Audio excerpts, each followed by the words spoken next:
श्री गणेशाय नमः। श्री रामचरितमानस बालकांड 247वां दोहा। यही विधि उपजे लक्ष्य जब, सुंदरता सुख मूल। तद्यपि सकोच समेत कभी, कहे सिय समतोल। इस प्रकार का संयोग होने से जब सुंदरता और सुख की मूल लक्ष्मी उत्पन्न हो, तो भी कभी लोग उसे संकोच के साथ सीता जी के समान कहेंगे।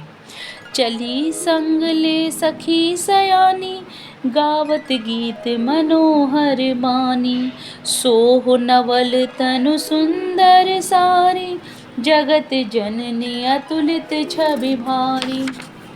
सियानी सखियां सीता जी को साथ लेकर मनोहर वाणी से गीत गाती हुई चली। सीता जी के नवल शरीर पर सुंदर साड़ी सुशोभित है। जग जननी की महान छवि अतुलनीय है। भूषण सकल सुदेश सुहाई, अंग अंग रचि सखिन बनाई। रंग भूमि जब सिय पगुधारी, देखी रूप मोहे नर नारी। सब आभूषण अपनी अपनी जगह पर शोभित हैं, जिन्हें सखियों ने अंग अंग में भली भांति सजाकर पहनाया है। जब सीता जी ने रंगभूमि में पैर रखा, तब उनका दिव्य रूप देखकर स्त्री पुरुष सभी मोहित हो गए। हर्षि सुरहन दुंदुभि बजाई, बरसि प्रसून अप्सरा गाई। पानी सरोज सोह जयमाला, अब चट चितै सकल भुआला। देवताओं ने हर्षित होकर नगाड़े बजाए और पुष्प बरसाकर अप्सराएं गाने लगी। सीता जी के कर कमलों में जयमाला सुशोभित है। सब राजा चकित होकर अचानक उनकी ओर देखने लगे। सिय चकित चित राम ही चाहा, भय मोह बस सब नर नाहा।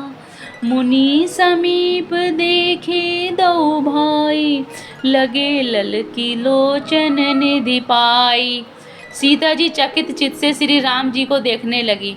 तब सब राजा लोग मोह के बस हो गए। सीता जी ने मुनि के पास बैठे हुए दोनों भाइयों को देखा, तो उनके नेत्र अपना खजाना पाकर ललचाकर वहीं श्री राम जी में जा लगे, स्थिर हो गए। 248वां दोहा। गुरजन लाज समाज बड़, देखि सिय सकुचानी। लागी विलोकन सखिन तन, रघुबीर ही उरआनी। परंतु गुरुजनों की लाज से तथा बहुत बड़े समाज को देखकर सीता जी सकुचा गई। वे श्री रामचंद्र जी को हृदय में लाकर सखियों की ओर देखने लगी।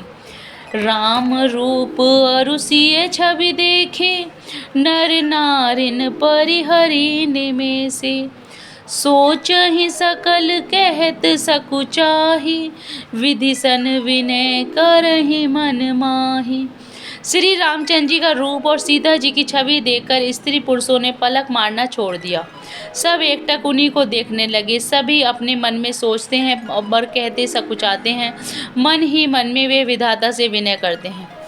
हरु विधि बेगी जनक जड़ताई, मति हमारी असी देहि सुहाई। बिनु विचार पनु तज नर नाहु, सिय राम कर करे विवाहु। हे विधाता, जनक की मूर्ता को शीघ्र हर लीजिए और हमारी ही ऐसी सुंदर बुद्धि उन्हें दीजिए कि जिससे बिना ही विचार किए राजा अपना प्राण छोड़कर सीता जी का विवाह राम जी से कर दें। जगु भल कहे भाव सब काहू, हटकिन अंतहु उर्दाहु। एही लाल सा मगन सब लोगु, वरु सावरो जान की जोगु। संसार उन्हें भला कहेगा, क्योंकि यह बात सब किसी को अच्छी लगती है। हट करने से अंत में भी हृदय जलेगा। सब लोग इसी लालसा में मग्न हो रहे हैं कि जानकी जी के योग्य वर तो यह सांवला ही है। तब बंदी जन जनक बुलाए, बिरदावली कहत चली आए। कह नृप जाई कयऊँ पन मोरा, चले भाट ही हर सुन थोरा। तब राजा जनक ने बंदी जनों को बुलाया। वे बिरुदावली वंश की कीर्ति गाते हुए चले आए। राजा ने कहा, जाकर मेरा प्रण सबसे कहो, भाट चले। उनके हृदय में कम आनंद ना था। 249वां दोहा। बोले वंदे बचनवर सुनहु सकल महिपाल। पन विदेह कर कहे हम भुजा उठाई विशाल। भाटों ने श्रेष्ठ वचन कहा, हे पृथ्वी की पालना करने वाले सब राजागण सुनिए, हम अपनी भुजा उठाकर जनक जी का विशाल प्रण कहते हैं। नृप भुज बलु विधि शिव धनु राहु, गरहु कठोर विदित सब काहू। रावण बानु महाबट भारे, देखी सरासन गवहि सिधारे।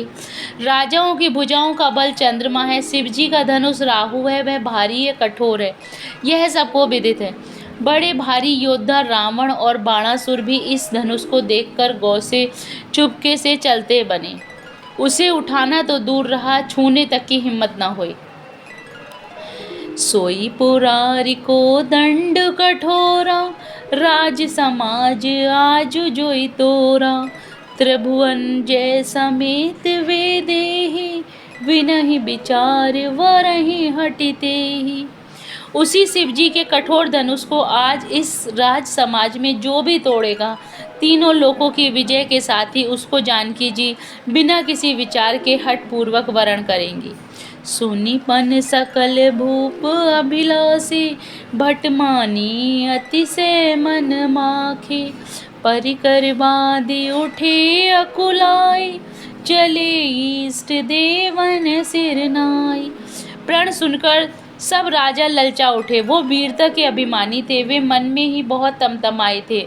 कमर कसकर अकुलाकर उठे और अपने इष्ट देवों को सिर नवाकर चले। तमकी ताकी तकिस शिव धनु धरहि, उठहि न कोटि भातु बलु करहि। जिनके कछु विचारु मन माहि, चाप समीप महीम न जाहि। वे तमक्कर बड़े ताप से शिव जी के धनुष की ओर देखते हैं और फिर निगाह जमाकर उसे पकड़ते हैं। करोड़ों भांति से जोर लगाते हैं पर वह उठता ही नहीं। जिन राजाओं के मन में कुछ विवेक है वह धनुष के पास ही नहीं जाते। 250वां दोहा।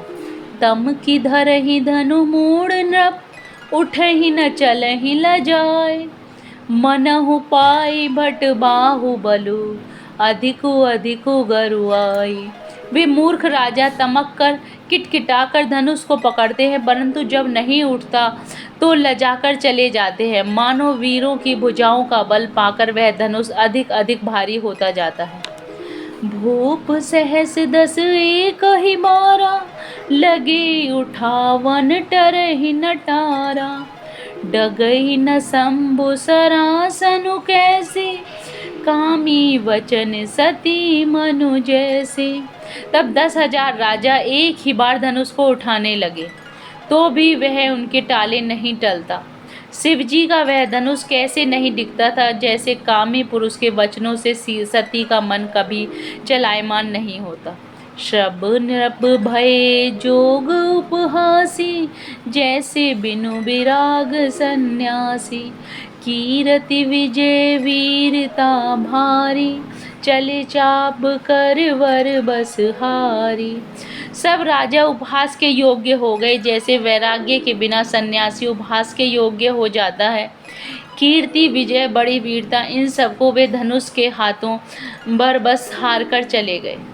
श्री हत भय हारि राजा, बैठे निज निज जाय समाजा।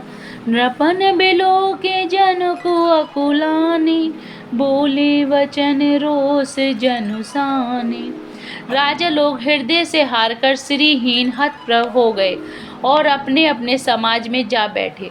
राजाओं को असफल देखकर जनक अकुला उठे और ऐसे वचन बोले जो मानो क्रोध में सने हुए थे। दीप दीप के भूपति नाना, आए सुनी हम जो बन उठाना। देव धनुज धरि मनुज शरीरा, विपुल वीर आए रणधीरा। मैंने जो प्रण ठाना था उसे सुनकर दीप दीप के अनेकों राजा आए, देवता और दैत्य भी मनुष्यों का शरीर धारण करके आए, और भी बहुत से रणवीर आए। जय Shri Ram. Please like and subscribe the channel.